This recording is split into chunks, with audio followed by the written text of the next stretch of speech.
Praise the lord. హల్లెలూయా. దేవునికి స్తోత్రం కలుగును గాక. మంచిది. కీర్తనలు 84వ కీర్తన 11వ వచనం చదువుకుందాం. దేవుడైన యెహోవా శూరుడును కీడమునై ఉన్నాడు. యెహోవా కృపయు ఘనతయు అనుగ్రహించును.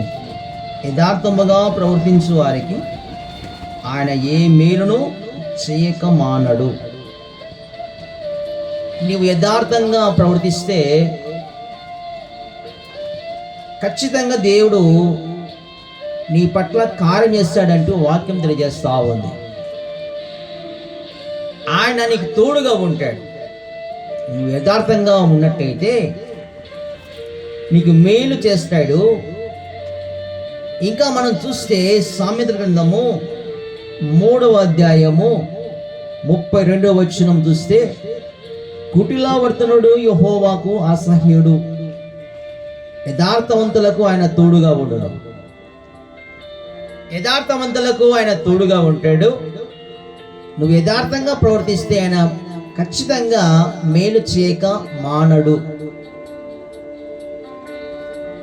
చాలా మంది రకరకాలుగా మాట్లాడుతూ ఉంటాడు. వారు తప్పుడు మార్గంలో నడుస్తూ దేవుడు మేలు చేయలేదంటూ మాట్లాడుతూ ఉంటాడు. ఎవరి ప్రతిఫలం వారు పొందుకుంటూ ఉంటాడు. వారి క్రియలను బట్టి దేవుడు వారికి ఇస్తూ ఉంటాడు. సహోదరి సహోదరుడా, యథార్థవంతులకు ఆయన మేలు చేయక మానడు. యథార్థవంతులకు ఆయన తోడుగా ఉంటాడంటూ వాక్యం తెలియజేస్తూ ఉంది. యథార్థవంతులు వారికి దేవుడు తోడుగా ఉంటాడు. అలాగే వారి గుడారము వర్ధిల్లుతుందంటూ వాక్యం తెలియజేస్తూ ఉంది. సామెతలు 14:11 చూస్తే, భక్తిహీనుల ఇల్లు నిర్మూలమగును, యథార్థల గుడారము వర్ధిల్లును. అలాగే సామెతలు 14:9 వచనం చూస్తే చివరి భాగంలో, యథార్థవంతులు ఒకరి యందు ఒకరు దయ చూపుదురు.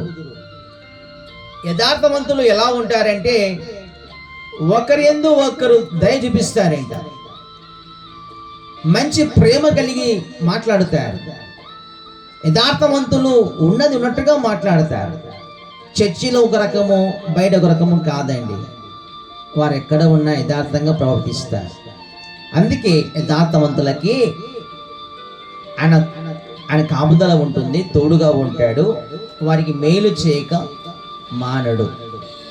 ఒకసారి ఒక ఇంట్లో ఒక ఆమె పని చేస్తూ ఉంది. పని మనిషిగా పని చేస్తూ ఉంది. ఆమె బట్టలు ఉతుకుతున్నప్పుడు నెక్లెస్ అనేది ఆమెకు దొరికింది. ఆ బట్టల్లో ఉన్నది.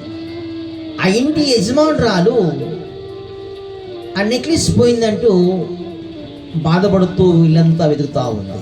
అప్పుడు ఈ సహోదరి పోయి, అమ్మా మీరు ఏమి వెతుకుతున్నారు? ఇదేనా? ఇది నేను బట్టలు ఉతుకుతున్నప్పుడు ఇదిలిస్తున్నప్పుడు ఇది కనపడింది అంటూ ఆ నెక్లెస్ ఆ యజమానురాలికి ఇచ్చేసిందంట. అప్పుడు ఆమె సంతోషపడి, నువ్వు చక్కగా నమ్మకంగా యథార్థంగా నీవు జీవిస్తున్నావు గనక నీవు ఒకసారి నీ కుమార్తెకు కాలేజీ ఫీజు కట్టలేదంటున్నావు కదా, ఇదిగో కాలేజీ ఫీజు కట్టేసాయి.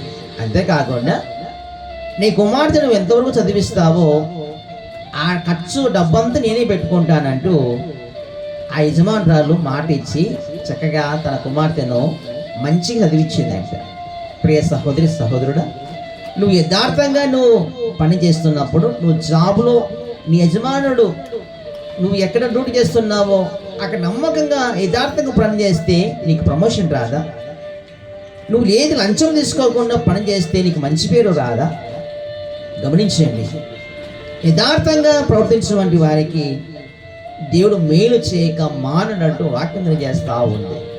యథార్థంగా నువ్వు ముందుకెళ్ళు, దేవుని కృప నీకు తోడుగా ఉంటుంది. నీ కోరికను దేవుడు నెరవేరుస్తాడు. అలాగే యథార్థవంతులు ఒకరి యందు ఒకరు దయ చూపిస్తారంట. ఆ దయ నువ్వు చూపించినప్పుడే దేవుడు కూడా నీకు దయ చూపిస్తాడు. అర్థమవుతుందా? మంచిది. నీ కుటుంబం మంచిగా అభివృద్ధి కావాలి, నీవు నీ పిల్లలు మంచిగా వర్ధిల్లాలి. ఆ కృప దేవుడు మీకు అనుగ్రహించును గాక. God bless you.